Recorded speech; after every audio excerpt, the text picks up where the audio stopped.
Working with young people for the past 30 or more years, and one of the most significant aspects of our business is when you play an instrument, you're communicating.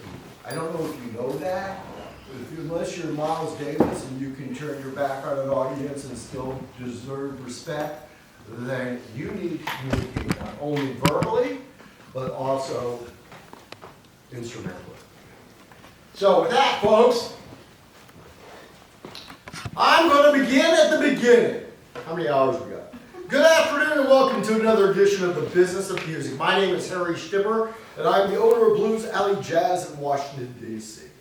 Blues Alley Jazz has been in existence for 59 years and is America's oldest continuously operating jazz supper club. We are open 7 nights a week and 360 days a year. Let me repeat that. We are open 7 nights a week and 360 days a year. Now, how many of you have heard of Blues Alley Jazz? How many have you been to Blues Alley Jazz? We are consistently ranked by our peers as the #1 or #2 jazz club in North America. What makes us unique is that we have pioneered the music production process to invest in the next generation of musicians. Why am I telling you that, Tori? Because I got religion about 40 years ago from a trumpeter by the name of Dizzy Gillespie. Now, there are going to be names that I articulate today. And if you have any question about who they are in the pantheon of American musicology, please don't hesitate to interrupt me and ask. Because my job is to be a professional documenter. And having been in the industry all my life, I can attest to having been able to do so. And Mr. Gillespie turned to me and said, if you don't invest in the next generation of jazzers, you'll have no musicians and you'll have no audiences. I mean, think about it. The big picture of life, I don't care where you're from. Tim? St. Louis. Which is one of the great cradles of jazz music in the world. Miles Davis came from there and countless others. But I only point that out because as a for-profit jazz club, we are almost an anomaly in Washington, D.C., where most of the performing arts are presented by nonprofit cultural institutions. And by the way, if you take away nothing else from this commentary today, don't trust your music to bureaucrats, because at the end of the day, they're overlooking lots of arts and culture. They don't have the tenacity to understand the provenance of jazz music. And by the way, if you're writing stuff down, write down bluesalley.com, because I produce and promote and present at least one act, artist, or event every single day. And that's what's going to be contained in this commentary, because it makes my life both interesting and challenging. If you ever had to get up and say, okay, I'm going to go to school 360 days a year, I don't think anybody would want to swallow that bitter pill. And the reason is because you have to be passionate about your purpose. I get up every morning and I think, ooh, I haven't touched that button in a long time. Well, let's move this over here and this over here. And we'll throw in a Masterclass and a tutorial. And by the way, we can do a meet and greet and we can program this so that everybody gets to know jazz music intimately. And I think that's one of the biggest challenges, because every audience in every city, in every country in the world listens to music differently. But one thing I learned during the pandemic, when I pivoted and began broadcasting in partnership with the National Press Club and the Voice of America, is that I had an awfully big audience. I decided that I would actually track that audience in terms of what we call zip codes and country codes. And today I'm proud to say over 300,000 people a month come to my website. And over 300 countries around the world come to Washington, D.C., and they attend a performance that I produce. And that is a major accomplishment. My audiences trust me. The type and caliber of music is absolutely imperative if you want to perpetuate the genre of jazz. Yes, there will be a test on this at the end. I'm hoping everybody's got their pen and papers out. And I am going to now list the following 6 credos that I live by. Every night I must create musical magic. Every night there's a new party. Never dumb down the music. Always challenge your audience. Always be original. And by all means, curate your calendar. Don't make it repetitive. I'm not going to go in and say, oh yes, we've decided that we're going to do saxophone 7 days a week, every day, every night, every week. That's just not going to be palatable. You want to challenge your audience. You want them to trust you. You want them to have a loyal following. And that's why I have hundreds of thousands of subscribers and followers on social media and my website. So I want to begin to describe to you what my job and my challenges are. And I would like to begin by telling you, those especially who've been to Blues Alley and those who haven't, that a jazz supper club is a hybrid business model. Take that away from you as well. Model, okay? Every business has a model. Because we are both a music entertainment venue and we serve supper as a component of our business model. So making certain that you are going to be profitable is absolutely essential to making sure that you provide complimentary cuisine with quality entertainment. Furthermore, our business model requires that we present attractive jazz music options. That will encourage that food and beverage consumption. If you haven't been there, or you have, and this is part of the test, we are a Creole cuisine restaurant. And I was interviewed by NPR and by WAMU yesterday, and they said, why is that? Well, early on in our business model, we discovered that if you don't sell food and beverage, you don't have quality music entertainment, then you can't be profitable. But that's not the answer to the test question. The answer to the test question is, drum roll, envelope please. Where was jazz created? New Orleans. Thank you very much. Where's Creole food from? New Orleans. Michelle, thank you. No. And if you haven't seen my logo, this comes out of the Vanity Fair Jazz Age. Vanity Fair is a magazine. It was founded in the 1920s. And this logo, man, was created by John Held Jr. And it's reflective of the speakeasy style of music entertainment that was also found in New Orleans. So, with that said, we appeal to all ages, all incomes, and all jazz music genres. The genres of jazz music include everything from fusion, straight ahead, big band, avant-garde, soul, traditional, rhythm and blues. I think I covered them all because I presented all of them. I have been the owner of this establishment for the past quarter century, and I've had the pleasure of presenting some of the finest musical talent within the jazz industry. As I mentioned and I introduced, I said, today is my desire to discuss my life in music, because music has been a strong component of both my personal and professional life. People often ask me with whom I've worked over the years, and it's probably easier to name the artists that I've not worked with, but I shall quickly name a few. I'm hoping that you've heard about Wynton Marsalis. Anybody know that? He's a prominent trumpet player. He is from New Orleans. He hails there along with a very musical family that includes Jason Marsalis and his father Ellis. Bradford. Rest in peace. What'd you say? You left out Bradford. Bradford, who's coming to the club. Tony Bennett. Dave Brubeck. Quincy Jones, anybody know that name?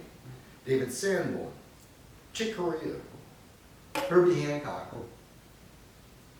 Wayne Shorter, Joe Zawinul, George Duke. And of course, I can't leave out any of the favorite singers like Patty Austin, Roberta Flack, Samara Joy, all of the contemporary vocalists as well.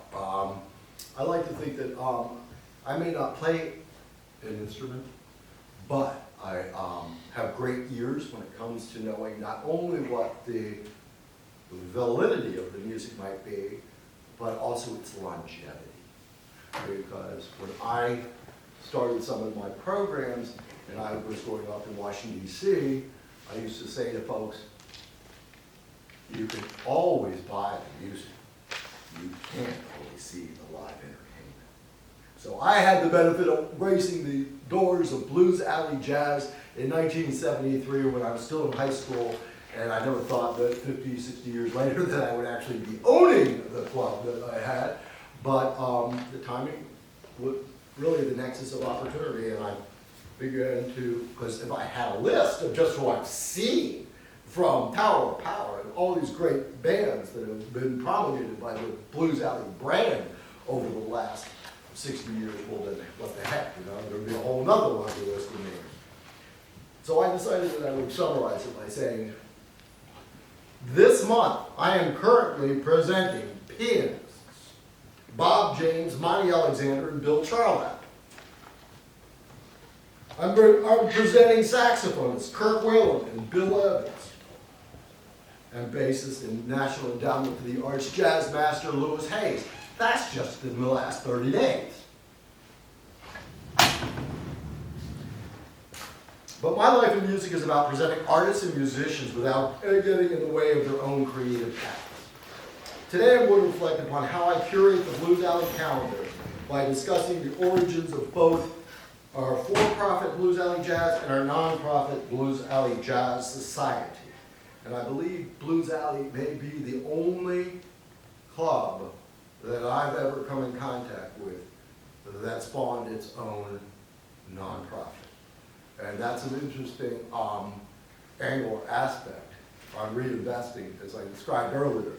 So bluesalley.org set that over here for the time being, because we are planting seeds every day, and that's our responsibility.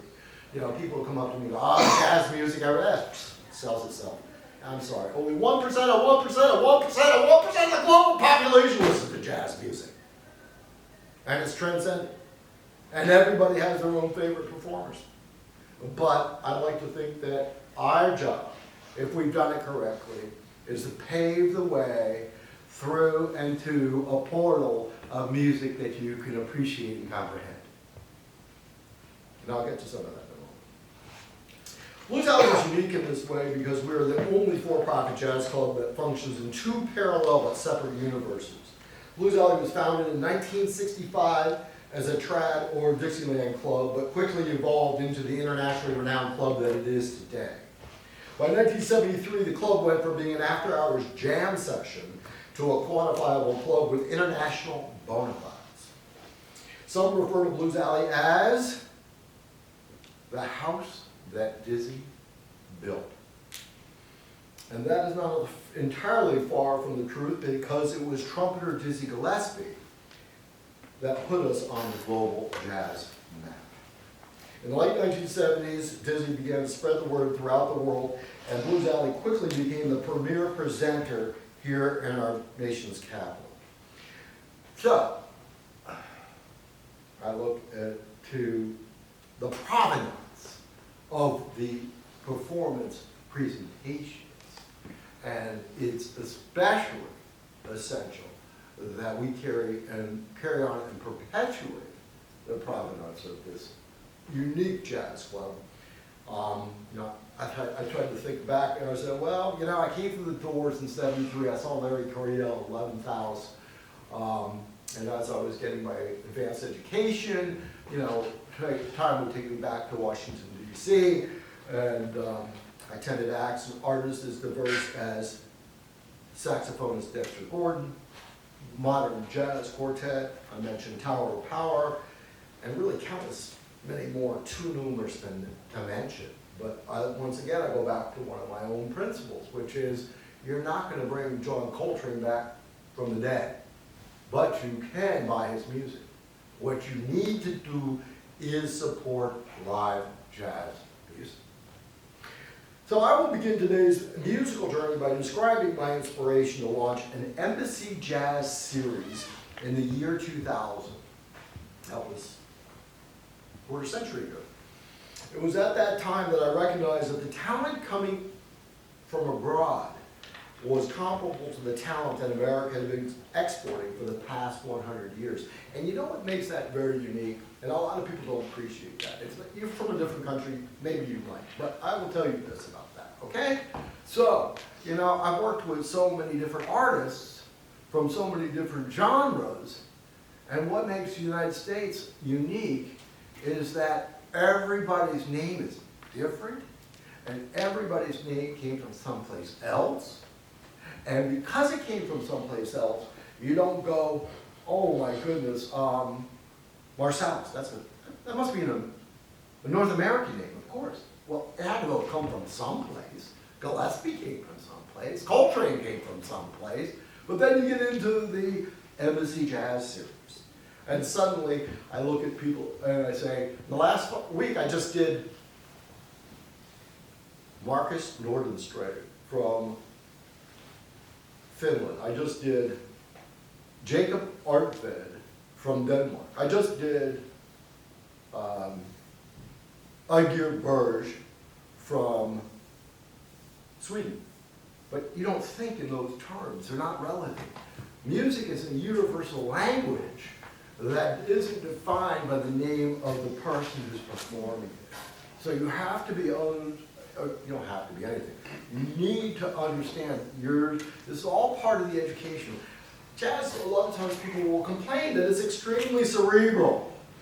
Like it's like 5 guys on stage all playing a different song at the same time. You know what I'm talking about? It doesn't have to be. It's an accessible North American musical art form that is a melting pot just like the people who actually compose it. And by the way, when I started to listen to overseas artists, I said to myself, oh my God, they're as talented as we are, because they took 100 years and they compressed it and they figured it out and they said, okay, so now what we've got is a melting pot of jazz.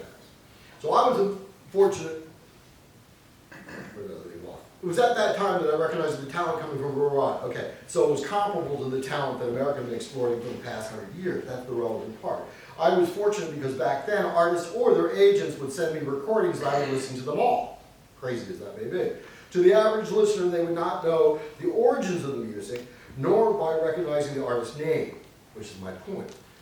But I did, and the Voice of America radio host Willis Conover had seen to that, and that's also a name worth noting, because he did more to probably bring down the Soviet Union and the Iron Curtain than any other radio host in the world. Willis Conover was an important name in the global jazz music industry because he would broadcast nightly overseas and behind the Iron Curtain via the Voice of America from 1954 on.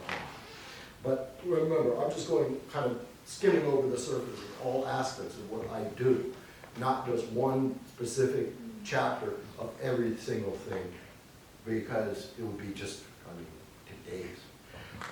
So as I began to assemble these artists' names, I would then approach their embassies. 2 other important names are the Berklee College of Music and the New England Conservatory of Music, because gradually these overseas artists either defected or migrated to North America. I would call the embassies, I'd identify their cultural ministers, compose a letter, follow up with a telephone call, and schedule a meeting in their embassy offices. Unfortunately, most of these cultural ministers were unfamiliar with their own jazz artists, but fortunately they were familiar with both jazz music in general and blues alley. And the reason I'm telling you this is because I drew upon my pandemic experiences, and I'm now broadcasting the Embassy Jazz Series around the world. So I did all 5 nights in Nordic last month. I did Brazilian, and I broadcasted to 5 continents, 13 countries all across the United States. And I think that's testimony to the interest and the desire to hear jazz music. Well, free music's great, but another story. So that was the end game of what I started 25 years ago. So all the embassies I contacted wished to partner with my club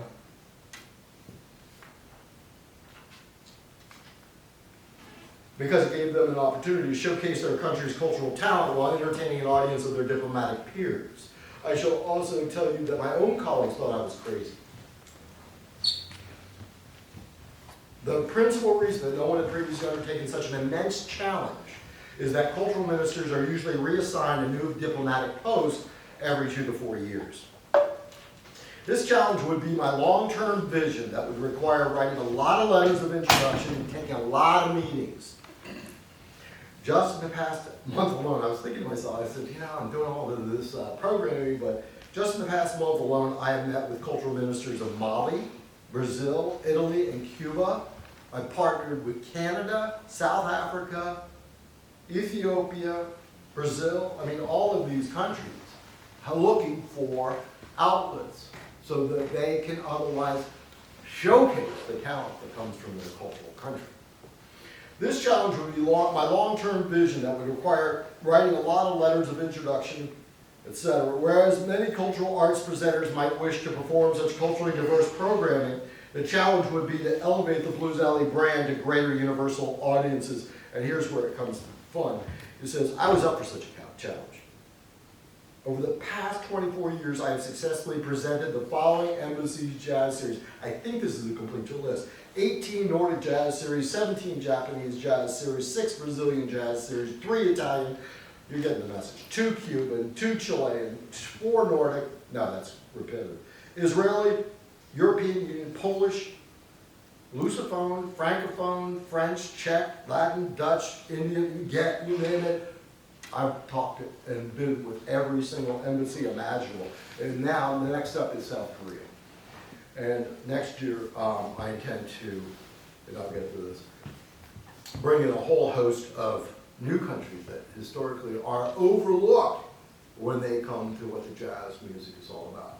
First lesson that you're going to take away today is Harry is always right when it comes to presenting music. Don't dumb it down. Always make sure that you are presenting the best possible music imaginable.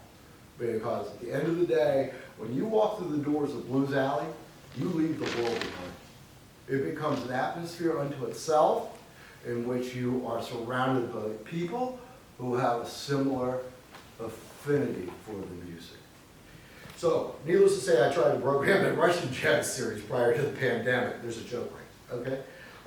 But that would have been like committing political suicide today, because if you haven't been paying attention, there's a war going on between Russia and Ukraine. So you got to understand, in Washington, D.C., even jazz music is political.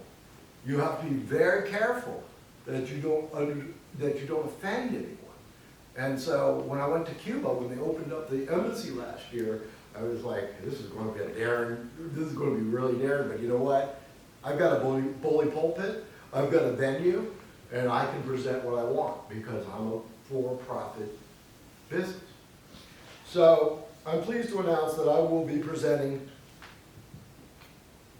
a Cuban piano jazz series the very first time this fall.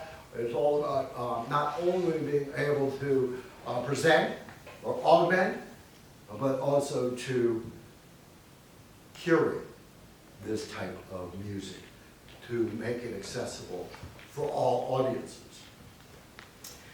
It has been an amazing opportunity for me to come into contact with so many appreciative foreign nationals through their shared appreciation of jazz music, and that contact has evolved into friendships.